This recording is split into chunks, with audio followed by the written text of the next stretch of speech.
war rages in the Middle East, in New York and Washington, there is talk of peace, as well as a Palestinian state, and little support for Israel to claim its biblical heartland in Judea and Samaria. Meanwhile, Israel seeks to remind the world about how the current conflict began on October 7th and strikes back at the Houthis. Here's the latest on these and other stories. The drone, videotaped from multiple angles on social media, slipped through Israeli defenses and left at least 22 people wounded, 2 seriously. Defense Minister Israel Katz said the Houthi terrorists refused to learn from Iran, Lebanon, and Gaza and will learn the hard way. Whoever harms Israel will be harmed sevenfold.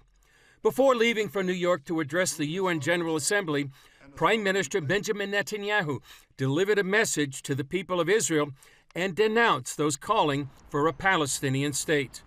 At the UN General Assembly, I will speak our truth, the citizens of Israel, the truth of the IDF soldiers of our country. I will denounce those leaders who, instead of denouncing the murderers, rapists, and child burners, want to give them a state in the heart of the land of Israel. This will not happen. U.S. Secretary of State Marco Rubio told CBS News that the declaration stopped the ceasefire hostage negotiations. It actually derailed, it made talks that were going on, it made it even harder to get Hamas to enter into concessions that might have brought this to an end.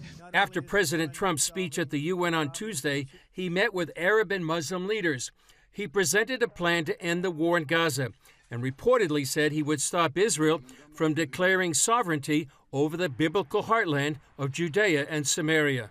Oren Seliger of the Yesser Council, a group representing communities in Judea and Samaria, told CBN News that declaring sovereignty is a way to stop a Palestinian state. We have to basically end that dream and end that fantasy. The way to do that is to make it clear that we are here and we are here to stay. We do that by declaring sovereignty on Judea and Samaria. Now all eyes are on Netanyahu's speech on Friday and a planned meeting between President Trump and Netanyahu at the White House on Monday. Before Israeli Prime Minister Benjamin Netanyahu delivered his speech at the UN General Assembly Friday morning, many countries' representatives left the hall in a coordinated show of protest.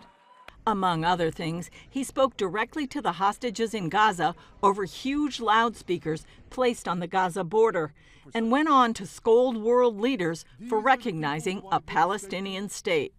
What you're doing is giving the ultimate reward to intolerant fanatics who perpetrated and supported the October 7th massacre.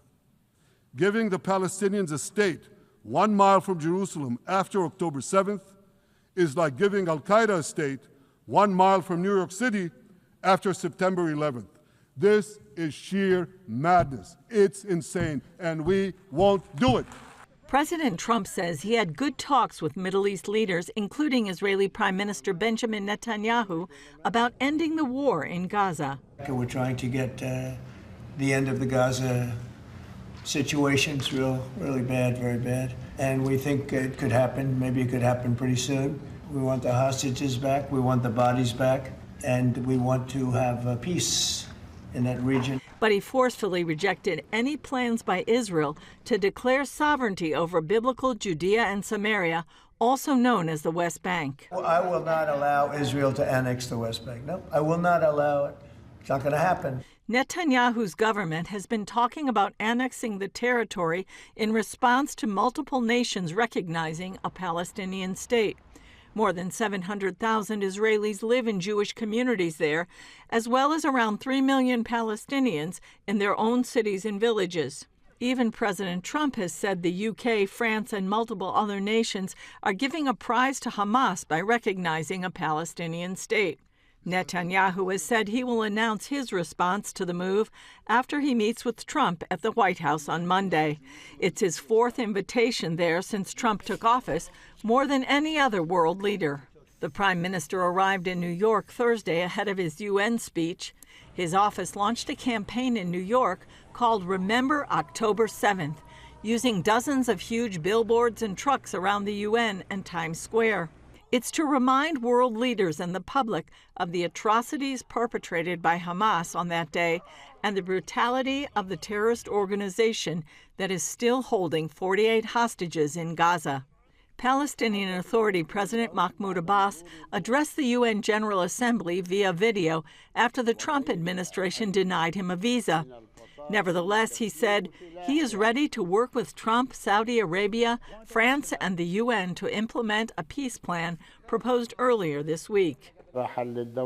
Today we say clearly, peace cannot be achieved if justice is not achieved, and there can be no justice if Palestine is not freed.